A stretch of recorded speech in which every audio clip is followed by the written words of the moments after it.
نہیں مسلمان تو میرے پیچھے پڑیں گے ہی، اس لیے پڑھیں گے کیونکہ میں ان کو پراپر القرآن پر چلنے کے لیے کہہ رہی ہوں. میں مسلمانوں سے کہہ رہی ہوں کہ مزاریں توڑ دو، کیونکہ اللہ سبحان القرآن میں یہ فرماتے ہیں، اور پروفٹ محمد صلی اللہ علیہ وسلم بی پیس اپون ہم یہ قرآن میں فرماتے ہیں کہ جو بھی امت رسول اور جو بھی سنت رسول اور جو بھی لا الہ الا اللہ محمد رسول اللہ پڑھنے والا مسلمان ہے، اگر وہ مزار پرستی کرتا ہے تو وہ مکمل ایمان والا نہیں ہوتا ہے. اللہ سبحان نے پروفٹ محمد پر بھی سجدہ واجب نہیں کیا.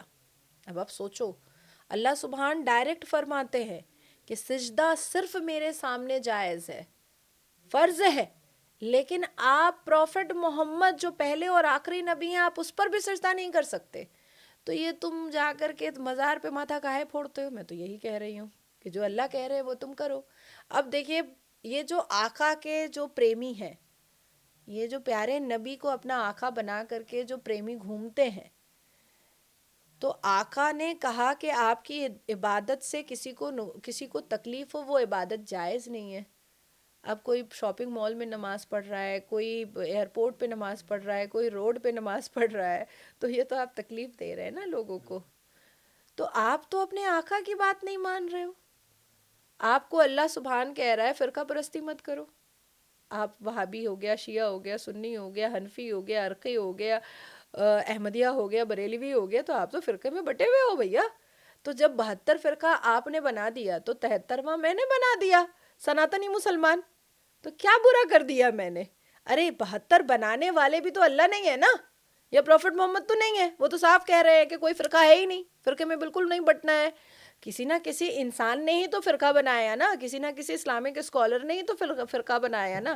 تو جب وہ اپنے آپ کو اس اتھارٹی کی پوزیشن پر رکھ کر کے 72 فرقہ بنا سکتے ہیں، تو نازیہ الہی خان اپنے آپ کو اس اتھارٹی کی پوزیشن پر رکھ کر کے 73واں فرقہ کیوں نہیں بنا سکتی ہے سناتنی مسلمانوں کا؟ تو اس لیے مسلمان میرے پیچھے پڑے ہیں. آج کل تو کچھ ہندو بھی پڑے ہوئے ہیں میرے پیچھے، تو میں اس کو بھی انجوائے کرتی ہوں. دوسرا کہ ہمیشہ کچھ بھی جہادی گتیویدیاں ہوتی ہیں، جہادی گھٹنا ہوتا ہے، تو مسلمان ہی سامنے آتا ہے، کیونکہ ان کے مذہب کی کتاب کافروں سے نفرت کرنا سکھاتی ہے. ان کے مذہب کی کتاب یہودیوں سے نفرت کرنا سکھاتی ہے. اب آپ سوچئے کہ جس القرآن میں، جس الہامی کتاب میں ہم سورہ مریم پڑھتے ہیں، بی بی مریم کو پڑھتے ہیں، وہی بیچاری مریم آنٹی جب چلی جاتی ہیں چرچ میں تو یہ لوگ کہتا ہے کہ ہم اس کو نہیں مانیں گے، نہیں ہمارا اسلام خطرے میں آ جائے گا. اللہ تبارک تعالیٰ کے 25 نزدیکی اور قریبی پیغمبر میں ایک عیسیٰ مسیح تھے. وہی بیچارے انکل عیسیٰ مسیح جب جیزس کرائسٹ بن جاتے ہیں، صرف ان کا نام بدل جاتا ہے، تو یہ کہتے ہیں ہمارا اسلام جو ہے وہ خطرے میں آ جائے گا، ہم عزت نہیں دیں گے. تو اب آپ سوچو کہ یہ تو اتنے گئے گزرے ہیں. پاکستان کی طرف آپ جھانکیے، وہاں تو ہندو ختم ہو چکے، 1% بچے ہیں، سب کو انہوں نے لوٹ پاٹ، سب آرگن ٹریفکنگ کر کے سب کچھ ختم کر دیا. اب یہ لوگ فرقے کے نام پر ایک دوسرے کو مارتے ہیں. شیعہ جی نہیں پا رہا ہے پاکستان میں، مجھے بہت ترس آتا ہے شیعوں پر. شیعہ جی نہیں پا رہا ہے پاکستان میں. احمدی اور بریلوی تو بچے ہی نہیں ہیں پاکستان میں. تو سنی کے اندر جو ڈکٹیٹرشپ ہے اس کے بارے میں اگر ہم جیسے لوگ نہیں بات کریں گے تو کون بات کرے گا؟ اب آپ بتائیے مجھے. آپ بات کیجئے گا تو آپ کا تو سر تن سے جدا کر دے گا. ہمارے جو میسنجر آف گاڈ ہیں محمد صاحب، انہوں نے کہا کہ جو آنکھ ملک کی حفاظت کے لیے سرحد پر جاگے، سیکورٹی کے لیے، اس کی حفاظت کے لیے دیش کی، تو فرمایا کہ نرک کی آنچ بھی اس پر حرام ہے. جو اسلام یہ کہتا ہو تو وہ ملک کے بارے میں غلط سوچ کیسے سکتا ہے؟ سوچ ہی نہیں سکتا. رہی بات یہ کہ میری جو آستھا ہے، میرا جو دھرم ہے، مذہب ہے، وہی مجھے کہتا ہے اپنے دیش کی حفاظت کرو. کیسے چھوڑ دوں اس کو؟ وہی سکھاتا ہے مجھے کہ دیش کیا کہتا ہے. دوسری بات، جو لوگ یہ کہتے ہیں کہ بھئی ایسا کیوں ہے، میں ان سے ایک سوال پوچھنا چاہتا ہوں.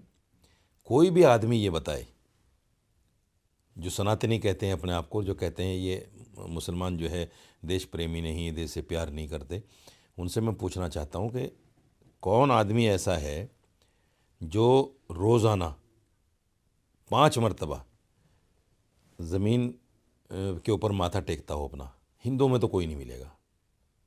زیادہ سے زیادہ صبح مندر گیا ماتھا ٹیک لیا، شام کو مندر گیا ماتھا ٹیک لیا، زیادہ سے زیادہ۔ اور وہ بھی کتنے لوگ ہوں گے؟ وہ مشکل سے 15-20% لوگ ہوں گے جو دھرم میں بہت زیادہ مانیتا رکھتے ہیں۔ مسلمان جو نماز پڑھتا ہے وہ 82 مرتبہ روزانہ 82 مرتبہ اس دھرتی پر ماتھا رکھتا ہے۔ ہماری نماز ہی پوری نہیں ہوتی جب تک ہم دھرتی میں ماتھا نہ رکھیں اپنا۔ اور 5 ٹائم ہمیں نماز پڑھنی ہوتی ہے۔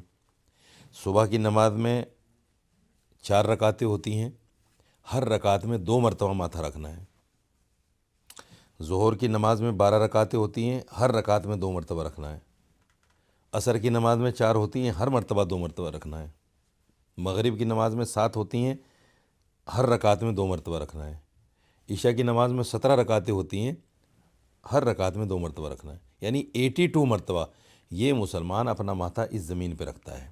آپ مجھے بتائیے، جو آدمی اپنے ماتھا، یعنی ماتھا زمین پہ رکھنے کا مطلب یہ ہے کہ فنا ہو جانا۔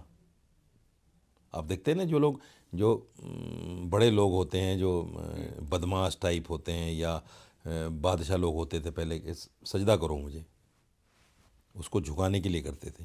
ہم تو پہلے ہی جھک رہے ہیں، اس سے زیادہ ہم کیا جھکیں گے؟ تو اس لیے یہ سوال ہی ویرتھ ہے۔